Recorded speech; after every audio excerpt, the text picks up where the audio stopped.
आज का जो अवसर है वो है नित्यानंद त्रयोदशी। हमारे लिए बहुत बड़ा दिन है क्योंकि आज नित्यानंद प्रभु का अपीयरेंस डे है, जिस दिन वो प्रकट हुए थे।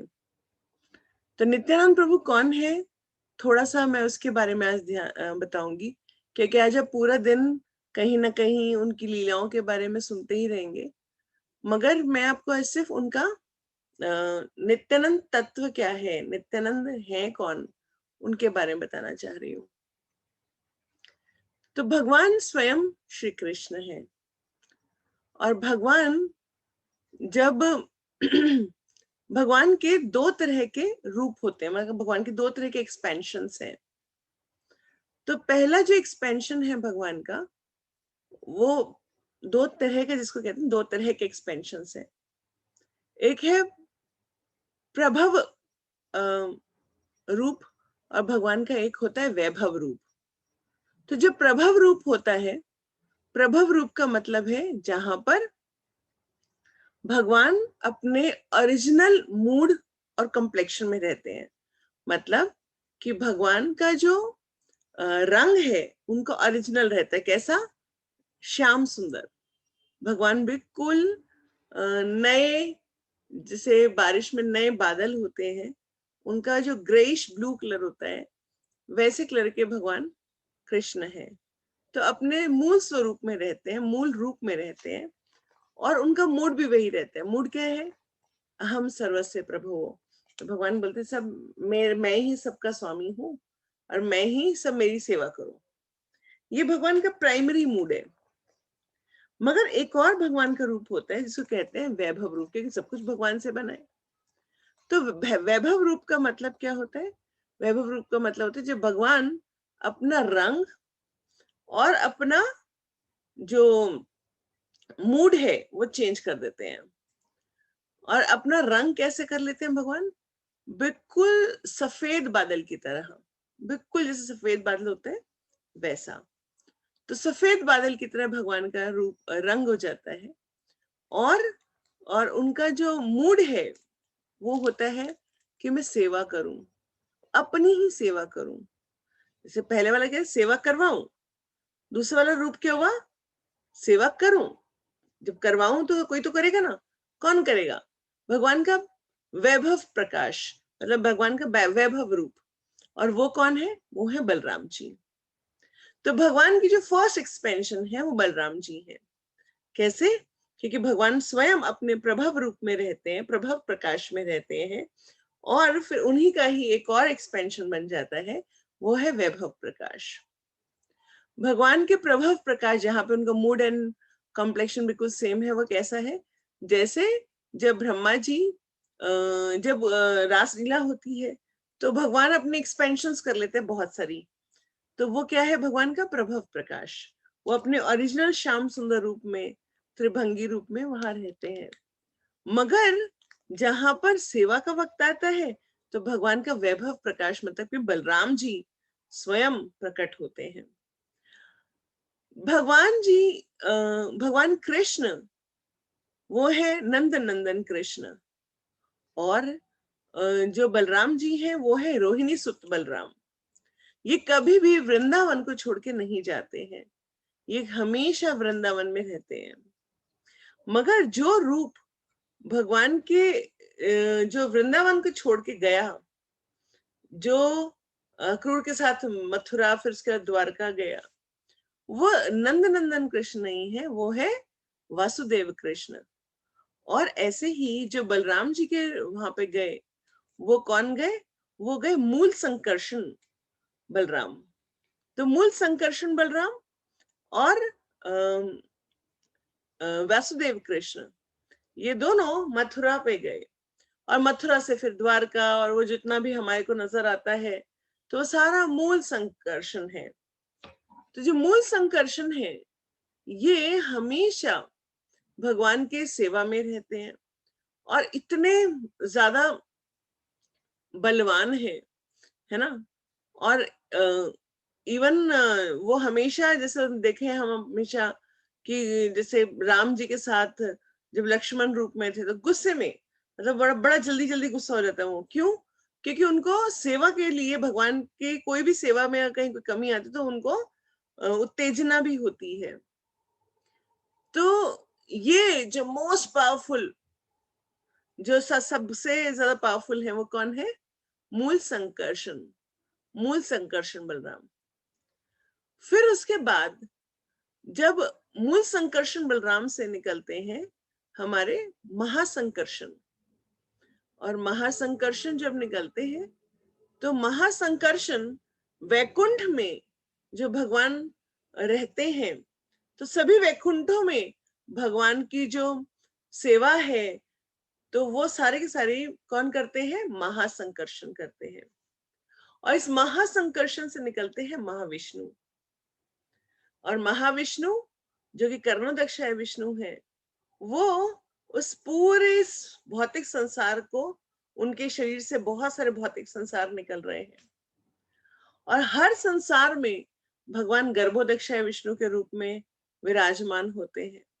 और हर गर्भोदक्षाय, ये तो हर यूनिवर्स के अंदर हुआ, और हर यूनिवर्स में जितने भी एटम्स हैं उन सबके अंदर विराजमान होते हैं शिरोदक्षाय रूप विष्णु के रूप में, जो कि इवन हमारे हृदय में भी भगवान परमात्मा के रूप में शिरोदक्षाय विष्णु के रूप में रहते हैं।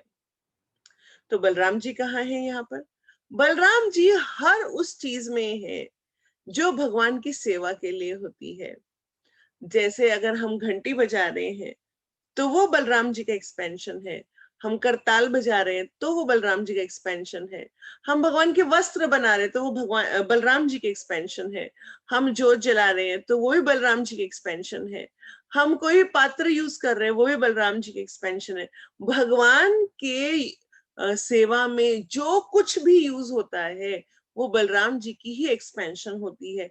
इसीलिए हम हमेशा कहते हैं भगवान की जब भी कोई भी चीज यूज होती है तो हमेशा उसको चुचकारते हैं हम। क्यों? क्योंकि वो भगवान, वो बलराम जी की एक्सपेंशन है। तो भगवान की सेवा में जो कुछ भी इस्तेमाल होगा वो सब बलराम जी की एक्सपेंशन है। और इनफैक्ट इस मटेरियल वर्ल्ड में जितना कुछ भी गुण है, किसी में कैपेबिलिटीज है, एबिलिटी है, जो भगवान की दी हुई, जिसमें जो भी कोई शक्ति है, वो बेसिकली बलराम जी की ही कृपा है, बलराम जी की ही एक वो तो ना पोटेंसी है। उसकी वजह से कोई भी जीव कोई कार्य कर पाता है। जो बुद्धि, जो इंटेलिजेंस है, जो शक्ति है, जो कुछ भी है, वो बलराम जी की ही पोटेंसी है। तभी वो कुछ बोल पा रहा है, तभी वो कुछ सुन पा रहा है, कभी वो कुछ कुछ भी जो करना है वो सब कुछ बेसिकली बलराम जी की ही एक्सपेंशंस में है। अब हमने देखा कि भगवान मूलतः रूप में जब है तो उनके प्रभाव प्रकाश के, वैभव प्रकाश के रूप में बलराम जी उनके साथ हैं गोलोक वृंदावन में। फिर जितने भी मथुरा धाम, द्वारका धाम में है, तो भगवान कैसे रूप में हुए? बलराम जी भगवान हुए वासुदेव कृष्ण के रूप में, और बलदेव जी हुए मूल संकर्षण के रूप में।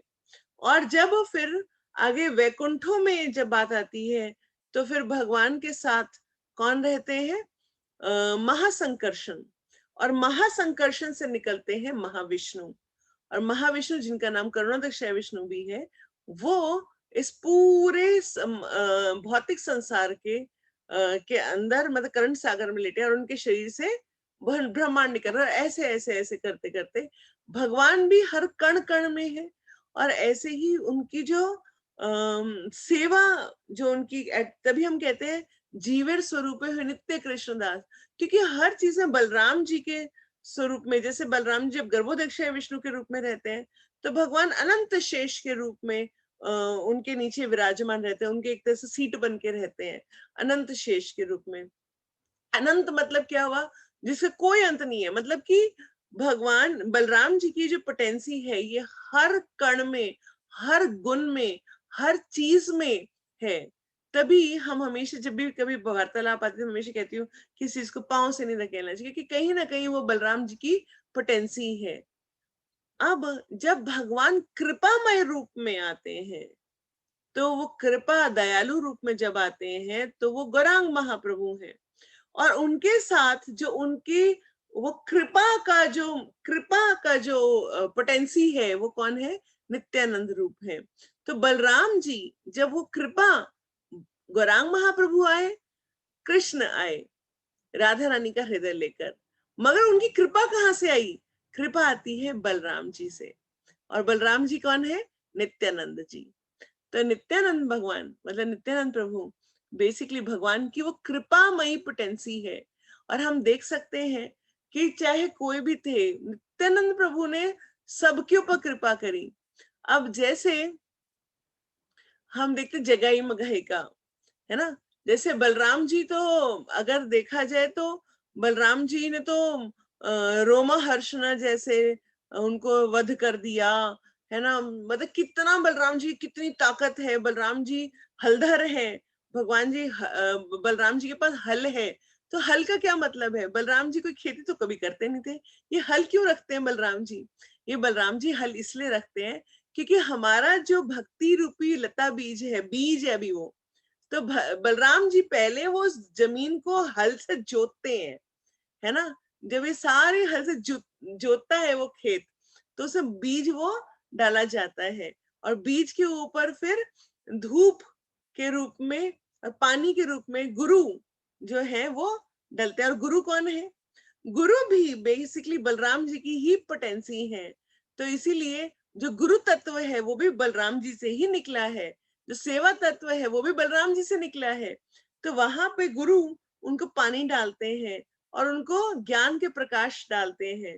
तो जब वो पानी के रूप में गुरु उनको अपने ऊपर कृपा डालते हैं और ज्ञान का प्रकाश डालते हैं श्रवण कीर्तन के माध्यम से, फिर वो जो बीज है जो सैकड़ों सैकड़ों साल से ऐसे ही बस सूखा हुआ पड़ा हुआ था, जैसे कोई भी बीज होता है, जैसे सरसों का दाना है तो वो पड़ा हुआ है, तो डब्बे में पड़ा हुआ है, मगर जैसे ही आप उसको निकाल के जब कोई वो खेती करते हैं तो पहले वो हल चला के पहले पूरा जमीन को वो फर्टाइल बनाते हैं, मतलब उसको उपजाऊ बनाने के लिए तैयार करते हैं। फिर उसके अंदर बीज डाला जाता है, फिर उसके अंदर पानी डाला जाता है और उसके अंदर फिर रोशनी पड़ती है, सूर्य की रोशनी पड़ती है, तब जाके वो बीज फूटता है और उसमें थोड़ा थोड़ा कोपल निकलती है। ऐसे ही जो बलराम जी हैं वो बेसिकली हल क्यों लेते, क्योंकि हमने तो बलराम जी की स्टोरी में कभी उनको खेती करते तो देखे नहीं थे।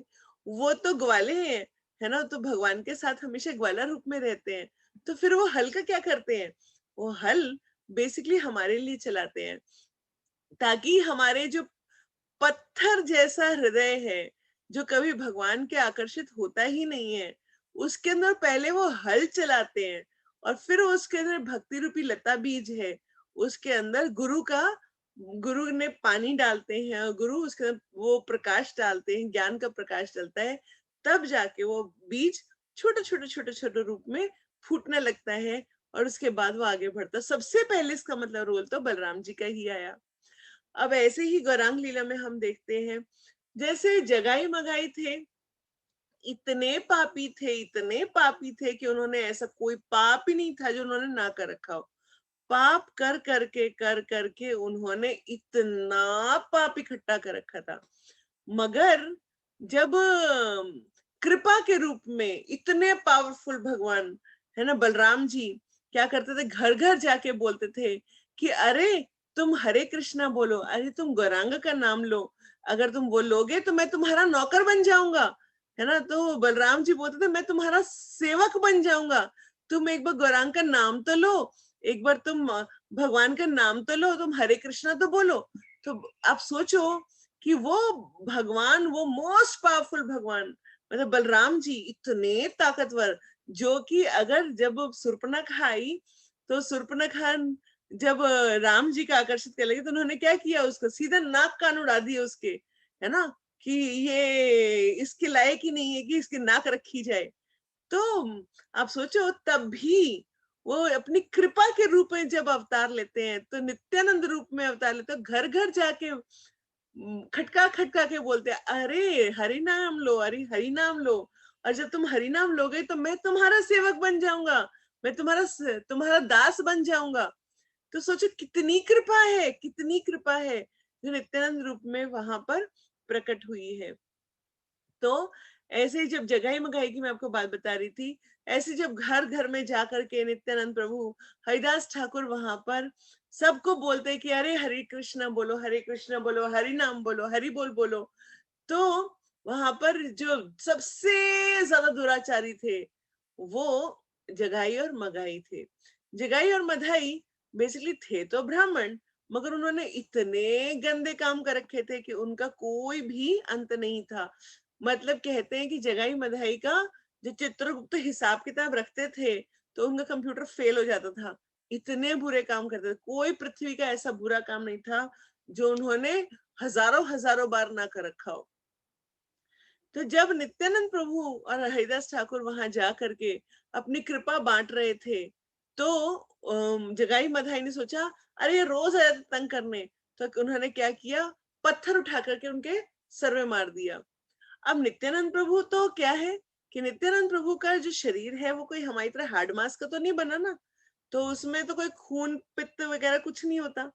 मगर नित्यानंद प्रभु ने सोचा कि देखो ये लोग जो गंदे लोग हैं, ये तो गौरांग महाप्रभु के पास जाने से रहे, ये तो बिल्कुल नहीं जाएंगे। तो इनके लिए गौरांग महाप्रभु को यहाँ बुलाना पड़ेगा मुझको। अब गौरांग महाप्रभु को अगर मेरे को यहाँ बुलाना है इनके ऊपर कृपा करने के लिए, नलायकों के ऊपर, तो मैं क्या करूं।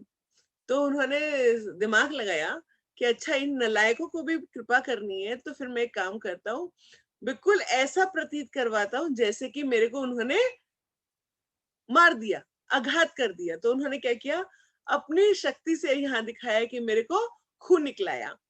तो उन्होंने दिखाया कि मेरे को जैसे खून निकल आया, जैसे भगवान का शरीर में कभी ऐसे, जब हम भीष्म पितामह की बात करते हैं, तो भीष्म पितामह जब अपने 9वें अध्याय में पहले स्कंद में भागवतम में बता रहे हैं, तो भीष्म पितामह चाह रहे थे कि मैं तीर मारूं कृष्ण के वहां से निकले, तो कृष्ण के वहां खून निकले, है ना, युद्ध रस में है वो, है ना। है तो जब युद्ध रस में तो होता है ना, जब मैं उसको मारूंगा तो वो आई तो बोले। तो ऐसे वो जब तीर मारते हैं और भीष्म पितामह के तीर है, भगवानों को असर ही ना पड़े तो कैसे मजा ही नहीं आएगा भीष्म पितामह को। तो इसके उनकी अपने भक्त की प्रसन्नता के लिए उन्होंने, कि भगवान ने क्या किया था, वो तीर लगने के बाद भी खून निकलता जैसा प्रतीत करवाया कि मेरे को खून निकल गया। और भीष्म पितामह याद कर रहे हैं कि देखो भगवान, आप मेरे को कितना प्यार करते हो कि मैं चाहता था कि मैं तीर मारूं तो वो आपको लगे, आपको चोट लगे, है ना। तो होता ना, जैसे जैसे दो बच्चे लड़ रहे होते हैं और प्रेम से लड़ रहे होते हैं, तो भी क्या होता है, उसको लगे मैं मारा तो वही तो बोले, है ना। तो बिल्कुल वैसे ही भगवान ने वो क्या किया, अपना ऐसे ही नित्यानंद प्रभु ने सिर्फ उन जगाई मंगाई, क्योंकि गौरांग महाप्रभु ऐसे गंदे लोगों के पास क्यों आएंगे भला। तो नित्यानंद प्रभु इतने कृपालु हैं, इतने कृपालु हैं कि उन्होंने क्या किया, अपना खून निकलवाया, खून प्रतीत करवाया कि खून निकल गया। और वहां पे सब भागे, अरे नित्यानंद प्रभु को चोट लग गई है, उन्होंने खून निकला है। तो गौरांग महाप्रभु फिर वहां पर आए और उन्होंने क्या किया, अपना सुदर्शन चक्र निकाल लिया। तो फिर नित्यानंद प्रभु ने उनको, भगवान को बोला कि नहीं भगवान, आप तो यहाँ पे कृपा करने आए हैं, आपने यहाँ तो किसी का वध नहीं करना ना, आप तो यहाँ पे कृपा करने आए हैं केवल। और जब आप सिर्फ कृपा करने आए हैं तो कृपा करके इनके ऊपर दया कीजिए और इनको भक्ति दीजिए। और उन्होंने क्या किया, वो एक छोटा सा चीज, जब जगाई मधाई, मतलब जगाई ने उनको पत्थर मारा, मधाई ने क्या किया था कि उनको रोक लिया था कि अरे अरे और मत मारो इसको, ज्यादा चोट लग जाएगी, कुछ इस तरह का कि और मत मारो। तो भगवान को नित्यानंद ने वो छोटा सा मारने के बावजूद भी वो छोटा सा करके उन्होंने रोक लिया, इतनी सी बात के पीछे भगवान की कृपा उनके ऊपर करवाई। और उसके बाद जब भगवान उनके ऊपर कृपा की तो उनको गले से लगा लिया, और वो उनका सारा वो जो काला स्वरूप था वो एकदम गोल्डन कॉम्प्लेक्शन में बदल गया, और वो दोनों के दोनों इतने अच्छे भक्त बन गए, है ना। बाद में यही जगाई और मधाई जगदानंद पंडित और माधवानंद पंडित बने। तो ये भगवान की कृपा है, ये नित्यानंद प्रभु की कृपा है। तो नित्यानंद प्रभु गौरांग महाप्रभु के करुणा है, करुणामय अवतार है।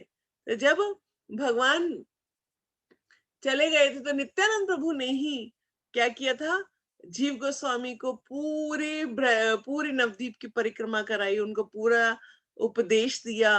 क्योंकि जीव गोस्वामी बिल्कुल ही तितर बितर हो गए थे कि अरे मैं तो किसी के भी दर्शन नहीं कर पाए। तो नित्यानंद प्रभु ने उनको संग दिया और उनको पूरे नवद्वीप की परिक्रमा कराई। तो भगवान की जो कृपा का जो अवतार है, गौरांग महाप्रभु कृपा अवतार है, और उसके अंदर कृपा अंश कौन है? कृपा जो अंश है वो स्वयं नित्यानंद प्रभु है।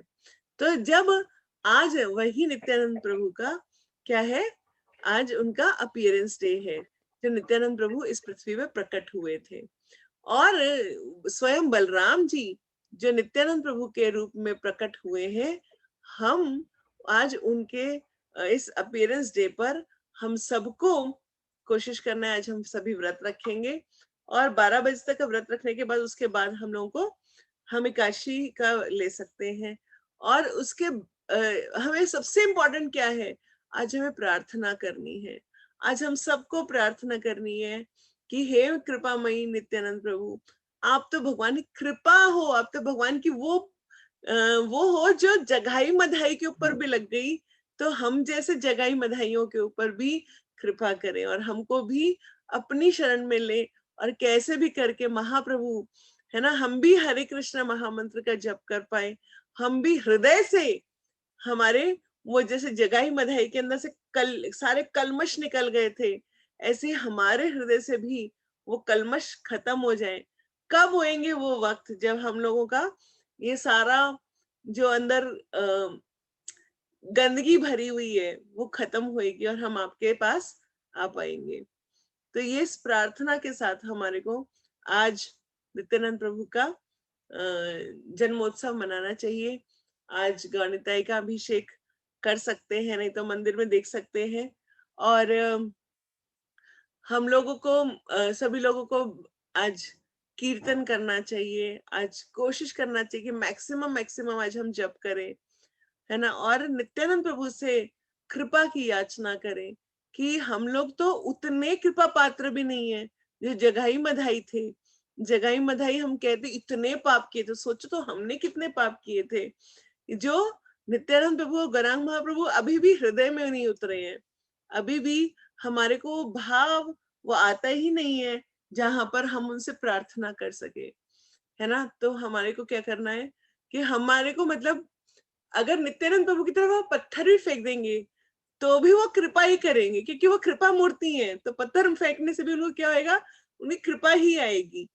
तो कम से कम उतना ही काम कर दे जब उनसे प्रार्थना ही नहीं कर सकते। हो सकता है कि उनकी दृष्टि हम पर पड़ जाए और हम सब भगवान के नाम के अंदर अच्छे से डूब सके, हम गौरांग महाप्रभु की कृपा ले सके और हम भी भगवान के कीर्तन में नाच सके, अपने कल्मशों को दूर करके हमेशा के लिए अपने कल्मशों को हम दूर कर सके। तो इस प्रार्थना को हमने आज सभी ने करना है, क्योंकि आज बहुत ही अब 1 महीने बाद गौरांग महाप्रभु का भी जन्मदिन आएगा, मतलब उनका भी अपीयरेंस डे आएगा। तो ये एक फेज है, ये एक महीना है जहां पर हमारे को सबसे ज्यादा इम्पोर्टेंट क्या है, प्रार्थनाएं। तो हमें क्या करना है, प्रार्थनाओं को अपनी स्ट्रॉन्ग करना है, क्योंकि हम लोग तो अभी उस लायक भी नहीं है कि वो खुद हमारे को देख करके हमारे पर कृपा कर दे। तो हमारे को अपनी प्रार्थना इतनी आ, मन से हृदय से करनी है कि हे गौरांग महाप्रभु, हे नित्यानंद प्रभु, हम सब हरि नाम ले सके और हरि नाम के उस पे हम लोग सब अपनी कलमशों से छूट सके, हम अपने अनर्थों से छूट सके और हम भगवान के रास्ते भगवान की सेवा में लग सके। तो आप तो सेवा अवतार हो ना, तो जब आप सेवा अवतार हो, आप तो सेवा के लिए ही प्रकट हुए हो भगवान से, आप तो वैभव प्रकाश हो, तो आप हमारे को भी सेवा में लगाएं। और यही उस पे जो हमारे बीड्स होते हैं ना, वो भी बलराम जी हैं, तो उनसे हम प्रार्थना करें। जो हम अपनी माला करते हैं तो बीड्स है हमारे मन के हैं, वो भी बलराम जी हैं, तो उनसे प्रार्थना करें कि हे बलराम जी हमें अपनी सेवा में लगाइए। हरे कृष्णा। तो आज सभी ने कोशिश करना है कि फास्ट रखें और सभी कोशिश करें कि आज प्रार्थनाओं में लगाएं अपना मन और जप करें, कीर्तन करें और अपने हृदय को शुद्ध करने के लिए उनसे प्रार्थना करें। हरे कृष्णा।